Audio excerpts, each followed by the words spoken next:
नमस्कार दोस्तों। आज मैं बात करूंगा देश की आज़ादी के साथ कांग्रेस के राज की, और साथ ही मैं बात करूंगा भारत में मुगलों का राज था, फिर अंग्रेज़ों का आया, फिर हमारा खुद का आया। देश का विभाजन धार्मिक आधार पे हुआ। इतिहासकारों को बड़े अच्छे से पता है कि हमारे यहाँ की बहुत बड़ी बड़ी मूर्तियों, बहुत बड़े बड़े मंदिरों को मुगलों ने तोड़ा। देश का बंटवारा भी धार्मिक आधार पे हो गया। तो बहुसंख्यक हिंदुओं के मन में कहीं एक विचार जरूर रहा होगा, जो दब गया या दबाया गया, कि अब शायद हमारे मंदिरों का जीर्णोद्धार हो, जिसमें सोमनाथ मंदिर सबसे प्राथमिकता पे था, और भी बहुत सारे। लेकिन कांग्रेस ने इन जन भावनाओं को बिल्कुल दरकिनार करके एक वर्ग विशेष की तुष्टीकरण के लिए, और शायद ये उनका अपना तरीका भी सही होगा एक मुफ्त वोट पाने का, क्योंकि वो वर्ग शायद ऐसा है जिसको आज भी शिक्षा से इतना लगाव नहीं है, प्रगतिशील नहीं है, वो अपने में खुश है। लेकिन क्या उससे देश की प्रगति होती है? क्या बाकी जो समाज के लोग हैं, जैसे हिंदू समाज के हैं, उनको भी ध्यान में रखा जाना चाहिए था या नहीं? मेरे साथ वकील साहब का एक वीडियो है, जिन्होंने इन बातों को बहुत ही तर्कपूर्ण ढंग से रखा है। उन्होंने सारी बातें फैक्ट के बेस पे कही, और अगर आपको लगता है कि कहीं वो गलत है या उन्होंने मनगढ़ंत कुछ बोला हुआ, तो प्लीज़ कमेंट में ज़रूर उसको लिखिएगा, मैं डिस्कस करूँगा जहाँ भी ये मिलेंगे। तो आप सुनिएगा वकील साहब का पूरा वीडियो। कांग्रेस वालों से पूछना, 1975 में जब इमरजेंसी चल रही थी, पूरा देश जेल के अंदर था, उस समय उन्होंने सेकुलर और सोशलिस्ट वर्ड जोड़ दिया, बिना चर्चा के, बिना किसी के। तो एक तरीके से उन्होंने संविधान के बेसिक स्ट्रक्चर को बदल दिया, प्रियम्बल में डाल दिया सोशलिस्ट और सेकुलर। इसका मतलब ये हुआ कि संविधान का बेसिक स्ट्रक्चर बदल दिया। फिर उसके बाद 1984 में राजीव गांधी को एक ऐतिहासिक बहुमत मिला, 400 सीट से ज़्यादा मिली। उस समय नारे लगते थे अब की बार 400 पार, अब की बार 400 पार, और 404 सीट मिली। अगले साल 1985 में राजीव गांधी ने सिटीजनशिप एक्ट को बदल दिया, और पूरे देश के घुसपैठियों, खासतौर पे जो असम के घुसपैठिए थे, उसका उनको लाभ मिल गया। ये सिटीजनशिप एक्ट कहता है सेक्शन 6 से कि जो असम में आ चुके हैं घुसपैठिए 71 तक, ये सब सारे के सारे नेचुरल वे में भारत के नागरिक बन गए। और उसका फायदा ये हो रहा है कि जो 71 के बाद में भी आए हैं, 85 में आए, 90 में आए, 2000 में आए, 2010 में आए, वो भी कह रहे हैं हम 71 के पहले आए थे, क्योंकि कोई बॉर्डर पे पर्ची तो कटती नहीं है कहाँ कब आए हैं, वो तो अवैध रूप से आते हैं। तो घुसपैठियों को निकालने की बजाय, घुसपैठियों के खिलाफ कठोर कानून बनाने की बजाय, राजीव गांधी ने 1985 में सेक्शन 6A जोड़ दिया, और ये सेक्शन 6A कश्मीर की आर्टिकल 35A से भी ज़्यादा खतरनाक है। कश्मीर में जितना 370 का दुष्परिणाम हुआ, आर्टिकल 35A का दुष्परिणाम हुआ, उससे ज़्यादा खतरनाक है ये धारा 6A, जो असम को बर्बाद करके रखेगी। उसके बाद भी पेट नहीं भरा। अगले साल 1986 में साहबानों का मामला आया था सुप्रीम कोर्ट का। सुप्रीम कोर्ट का फैसला पलटने के लिए कानून बना दिया, और मुस्लिम महिलाओं को जो गुजारा भत्ता मिलना था उसको बंद कर दिया 1986 में। ये काम भी राजीव गांधी ने किया। फिर उसके बाद इस देश में मुगलों के इलीगल काम को लीगलाइज करने के लिए कानून बना 1991 में, वो भी कांग्रेस ने बनाया था। आप जरा सोचिए, यहाँ पे हजारों की संख्या में मंदिर तोड़े गए थे, और किसके द्वारा? बाबर के जरिए, हुमायूं के जरिए। औरंगजेब ने तोड़वाया, अकबर ने भी तोड़वाया, गजनी ने तोड़वाया था, गोरी ने तोड़वाया था, अहमद शाह अब्दाली ने तोड़वाया था। हजारों की संख्या में मंदिर तोड़े गए थे। उन मंदिरों को रिस्टोर करने के लिए कानून बनाने की बजाय 1991 में कांग्रेस ने कानून बनाया, जिसको प्लेस ऑफ वर्शिप एक्ट कहते हैं, पूजा स्थल कानून कहते हैं, और उसने सारे के सारे मुगलों के इलीगल काम को लीगलाइज कर दिया। 1588 में बाबर ने अयोध्या को तोड़ा, 1670 में औरंगजेब ने मथुरा भगवान कृष्ण की जन्मभूमि को तोड़ा, 1377 में तुगलक ने अटाला देव मंदिर को तोड़ा, जो जौनपुर में है, जिसको अटाला मस्जिद कहते हैं। 1669 में औरंगजेब ने काशी विश्वनाथ जी मंदिर का तोड़ा था। 1410 में अलाउद्दीन ने रुद्र महालय मंदिर तोड़ा था। 1552 में अहमद शाह अब्दाली ने, जिसके नाम पे अहमदाबाद चल रहा है, उसने भद्रकाली मंदिर को तोड़ा था।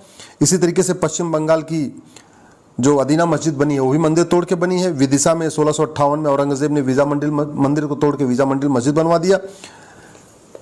आपका धार में भोजशाला, सरस्वती जी के मंदिर को तोड़ के वहाँ पे भी जो है मूर्तियों को तोड़ दिया गया। तो कांग्रेस की ड्यूटी थी कि भाई भारत स्वतंत्र हो गया है तो एक कानून बनाए और सारे जो मठ मंदिर तोड़े गए उनको रिस्टोर करे, उनको बनवाएं। वो काम नहीं किया। 1991 में प्लेस ऑफ वर्शिप एक्ट बनाया और बोल दिया कि जो भी ये मुगल तोड़े थे वो सब सही है, ये सब लीगलाइज हो गया। अगले साल 1992 में मुस्लिम्स को फायदा देने के लिए और हिंदुओं को आपस में बांटने के लिए, क्योंकि हिंदू लॉ के अनुसार, संविधान के अनुसार हिंदू, जैन, बौद्ध, सिख, ये हिंदू, जैन, बौद्ध और सिख ये चारों हिंदू कहलाते हैं।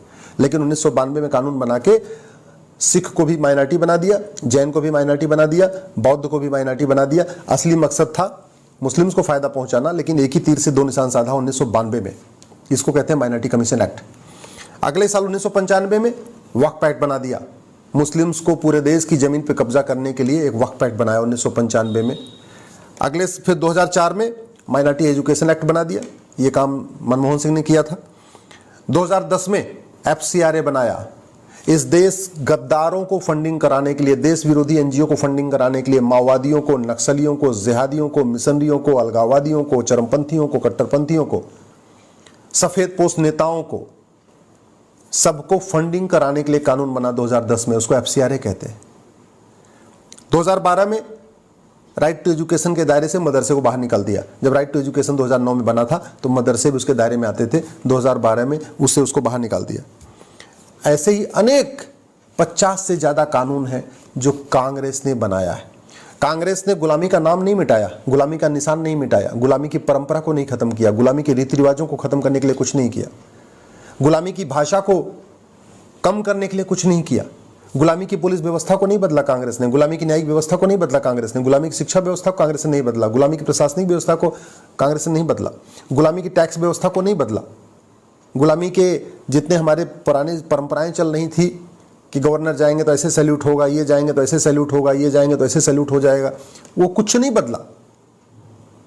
हाँ, भारत की संस्कृति को, भारत की चिकित्सा व्यवस्था को, भारत की शिक्षा व्यवस्था को, भारत की परंपरा को, भारतीय ज्ञान विज्ञान को खत्म करने के लिए एक के बाद एक के बाद एक 50 कानून बनाए।